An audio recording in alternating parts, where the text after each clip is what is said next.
Let's cook toasted pork adobo.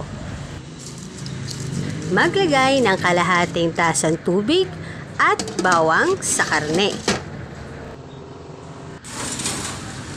Hintayin lamang nating kumulo ito. At pag kumulo, pwede na nating ilagay ang suka at ang toyo. Huwag nating kalimutang maglagay ng paminta. Pakuluan lang natin ulit ito at hintayin nating magmantika. Halu-haluin lamang para hindi masunog ang ilalim.